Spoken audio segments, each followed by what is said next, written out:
میرے کریم آقا علیہ الصلوۃ والسلام نے ارشاد فرمایا، میری امت میں کچھ لوگ ایسے ہیں، مرد کچھ خواتین ایسی ہیں کہ کسی گھر میں بیٹھ کر وہ دین کی بات کرتی ہیں۔ علم ہمارے ہاں تو گھروں میں ماحول ہی نہیں ہے نا، یہ ہمارے لیے کتنی بڑی بدقسمتی کی بات ہے۔ ہمارے گھروں میں ماحول ہی نہیں ہے، ہر چیز کا ماحول ہوگا، دین کا ماحول نہیں ہوگا، دینی محفل کا ماحول نہیں ہوگا۔ ٹی وی، ڈرامے، فلمیں، فحاشی، عریانی، بے حیائی، گانے باجے، اس سب چیز کا ماحول ہمارے گھروں میں ہوگا۔ قرآن کا ماحول نہیں ہوگا، نماز کا ماحول نہیں ہوگا، دینی محفل کا ماحول نہیں ہوگا۔ سنیں ذرا اپنے گھروں میں دینی محفل منعقد کرنے کا کتنا بڑا اجر ہے۔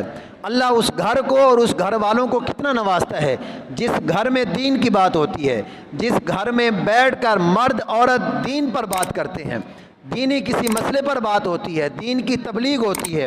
حضور نے فرمایا میری امت میں سے کچھ لوگ ایسے ہیں، مرد اور خواتین، جب وہ اپنے گھروں میں بیٹھتے ہیں، اکٹھے ہوتے ہیں، پھر اللہ کا قرآن پڑھا جاتا ہے۔ اپنے گھروں میں ایسا ماحول بنائیں، اور فرمایا پھر قرآن کا درس دیا جاتا ہے، قرآن کی تعلیمات بتائی جاتی ہیں۔ آج یہ ہمارے لیے کتنی بڑی بدقسمتی کی بات ہے کہ ہم نے اپنے گھر والوں کو قرآن کا درس کیا دینا ہے، ہمیں خود قرآن پڑھنا نہیں آتا، ہمیں قرآن نہیں پڑھنا آتا، ہم اپنی اولاد کو قرآن کیا پڑھنا سکھائیں گے؟ حضور نے فرمایا قرآن کی تلاوت ہوتی ہے، اس کے بعد قرآن کا درس ہوتا ہے، درس و تدریس ہوتی ہے، گھر والے بیٹھ کر قرآن کا درس سنتے ہیں۔ پھر ہوتا کیا ہے؟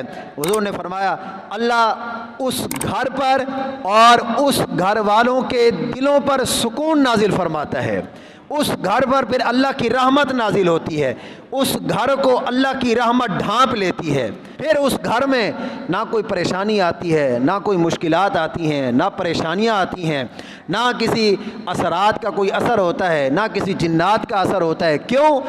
اس گھر کا حصار اللہ کی رحمت کر رہی ہوتی ہے، اس گھر کو اللہ کی رحمت نے چاروں طرف سے گھیرا ہوتا ہے۔ یہ ماحول ہمارے گھروں میں ہونا چاہیے کہ ہمارے گھروں میں قرآن کی تلاوت کا ماحول ہو، قرآن کے درس کا ماحول ہو۔ اور فرمایا اس گھر کی پھر کیا شان ہے؟ حضور نے فرمایا اس گھر کی اتنی بڑی شان ہے، پھر اللہ کے فرشتے آ کر اس گھر کا طواف کرتے ہیں، اللہ کے فرشتے آ کر اس گھر کی زیارت کرتے ہیں، اس گھر کا طواف کرتے ہیں کہ جس گھر میں قرآن پڑھا جاتا ہے، جس گھر میں قرآن کا درس دیا جاتا ہے۔ یہ ایک مسلمان کے گھر کا ماحول ہے۔ فرمایا فرشتے اس گھر کا طواف کرتے ہیں۔ وہ گھر ایسا گھر ہے جس گھر میں اللہ کے قرآن کی تلاوت کی جا رہی ہے، قرآن کی بات کی جا رہی ہے، حضور کی سنت کی بات کی جا رہی ہے، دین کی بات کی جا رہی ہے۔ فرمایا فرشتے اس گھر کا طواف کرتے ہیں۔ بات یہیں ختم نہیں ہوئی، فرمایا فرشتے اس گھر کا طواف کرتے ہیں، پھر اللہ رب العزت حریم قدس میں فرشتوں کی جماعت میں اللہ رب العزت بندے اپنے گھروں میں بیٹھ کر اللہ کے قرآن کی تلاوت کرتے ہیں، قرآن کا درس دیتے ہیں۔ جب یہ ہوتا ہے تو اللہ پھر لوگوں کا فرشتوں میں ذکر فرماتا ہے۔ اللہ فرماتا ہے فرشتوں دیکھو ذرا، یہ میرے بندے اپنے گھروں میں بیٹھ کر میرے قرآن کی تلاوت کر رہے ہیں، قرآن کی تبلیغ کر رہے ہیں، میرے دین کی تبلیغ کر رہے ہیں، اللہ ان کا ذکر فرماتا ہے۔